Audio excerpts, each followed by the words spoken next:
It's a topic. Where kiss me for? No kiss me, Mr. No kiss me. Welcome Jamaica and the world. Welcome to Mental Health Class 101. So recently, Jamaica was sent into a complete frenzy and madhouse because our icon, Julie Manga, she came and she made a post on her social media which sent the country on lockdown mode, like for real. Jamaica did shut down, the world did shut down because we wonder, wagwan with Julie Manga, not my Julie Manga, no! People start speaking their tongues, people start hello Shandala Kalai because Julie Manga, what was going on with her?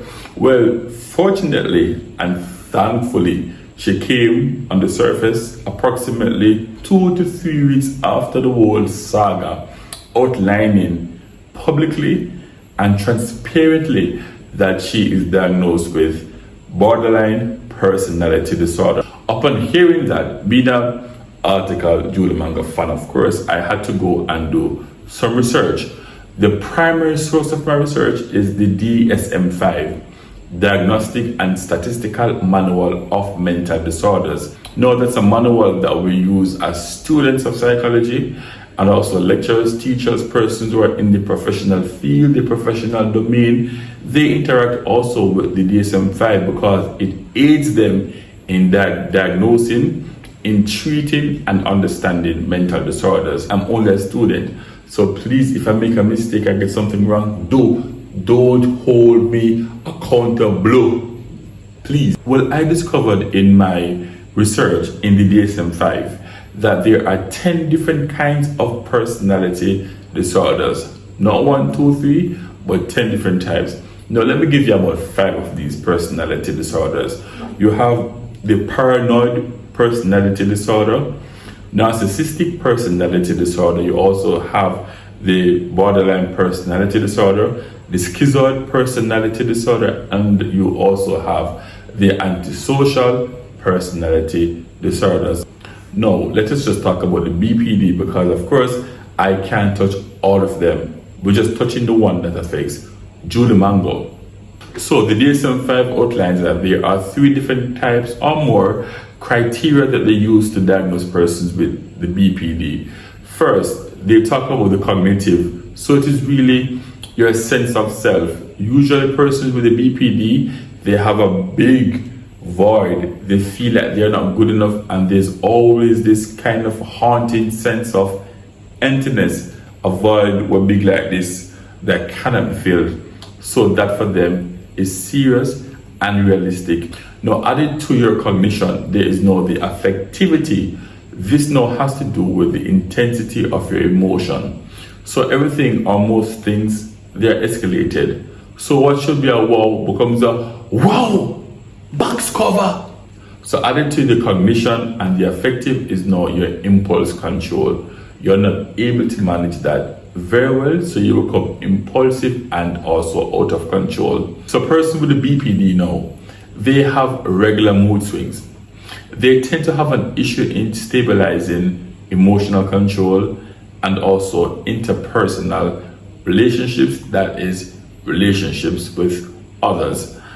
And also key to note, these persons are actually at a higher risk of committing suicide. So that is very important to know. So with persons who are diagnosed with the BPD now, because of the nature of the lack of emotional stability and control and management, they are very attached to someone who they really do love.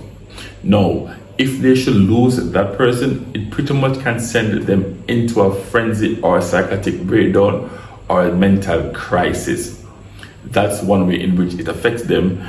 Because of that now, they may indulge in self-harming exercises like suicidal thoughts, or the thought of harming themselves or hurting themselves, or the thought and a deep desire to commit suicide. So the BPD, what does it really look like in layman terms? There is a sense of abandonment that may be real or fake, frantic response to abandonment. Another one is identity crisis or identity disturbance. I believe that a big question is the causes, or what could I do to somebody to make them get the BPD? Well, the first one, which I think is the most prominent of all 3, main causes is trauma and abuse. Yeah.